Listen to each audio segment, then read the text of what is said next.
So we're back here, we just have our finish line to do. It's the last box. We are going to build on top of existing one and finish it, and it's just one box left, and that's it.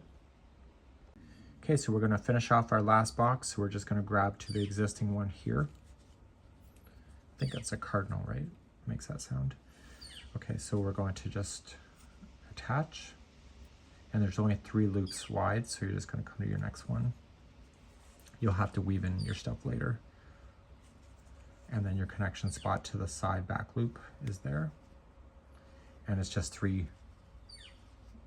loops wide, that's it. So this one's gonna be really quick. So you will notice every time that it's really thin like this. When you have the warped concept, it's really kind of fun. So I think it'll keep your mental interest. And we know it's only 4 rows tall. I have nowhere more to go. So I have 3.5 done, and I do a bind off, and that will complete your square.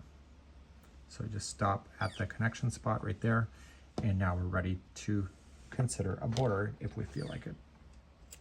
And that'll be in the next video.